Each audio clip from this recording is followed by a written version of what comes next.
Yesu asifiwe. Praise the Lord, mtoto mzuri. Naamini uko vizuri kabisa na unaendelea vizuri.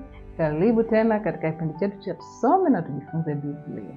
Na leo tunaenda kuangalia kuhusu hasira. Sema hasira, hasira. Hapa nani ambaye hajawahi kukasirika? Nataka nimjue mtoto ambaye hajawahi kukasirika. Labda unatembea mtu kakukanyaga, avokanyaga ukageuka tukaambia God bless you. Au unaandika mtu kaje kanyang'anya daftari lako unasmile. Wengi si mnakasirika. Sasa Biblia inatuambia nini kuhusu hasira?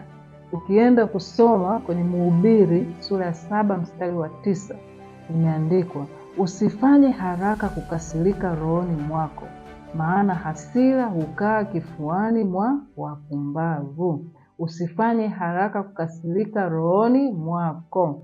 Usiwe mtoto wa hasira, kwa sababu hasira ni hasara.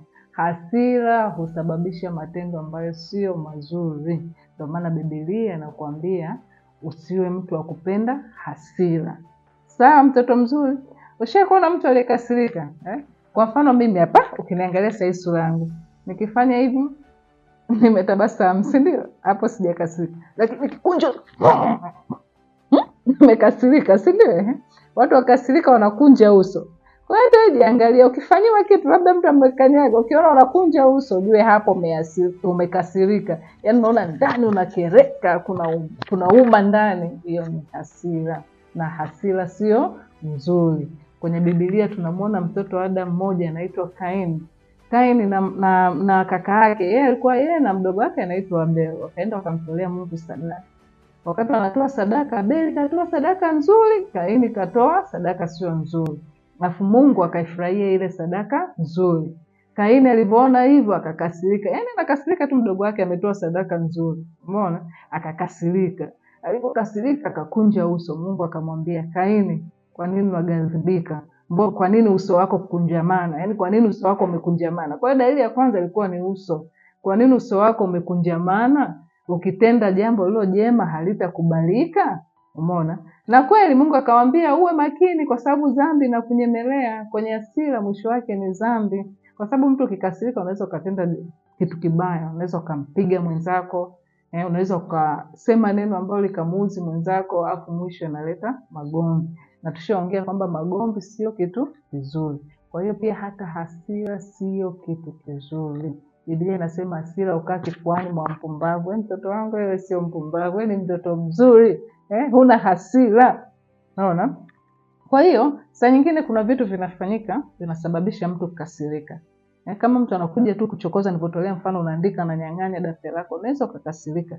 Lakini unapokasirika jitahidi, cha kwanza kabisa tulia. Yaani usighadhabike, tulia kwanza. Ukiona unapanda ghadhabu, mwambie Mungu nisaidie kutulia. Alafu pili, toa jawabu la upole, kwa sababu jawabu la upole ugeuza hasira. Bali ukimwambia mtu ukamwambia wewe vipi, na yeye utamsababishia shida. Kwa hiyo ongea kwa upole, alafu umwambie kwamba labda kitu hiko hujapenda na kadhalika. Sawa? Kwa hiyo jitahidi kukwepa hasira, kutokuwa mtu wa hasira. Na ukiona una hasira nyingi, labda hiyo ni shida, tunaweza tukaomba hapa kwamba Mungu akusaidie usiwe mtu wa hasira nyingi, sababu hasira sio nzuri. Kwa hiyo kama wewe mtoto unaona una hasira nyingi, basi sema na mimi sala hii hapa, tuombe.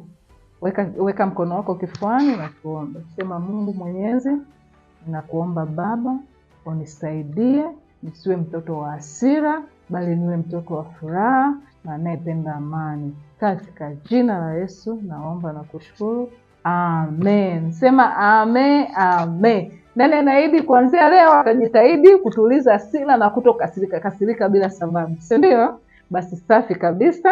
Mpaka kipindi kijacho tutaonana tena, tutaongea vitu vingine. Kwa hiyo leo nataka uchukue labda karatasi, chora picha ya mtu aliyefurahi. Usichore picha ya mtu aliyekasirika, sababu mtoto wangu hauna hasira, ni mtu mwenye furaha, unayependa upendo na amani.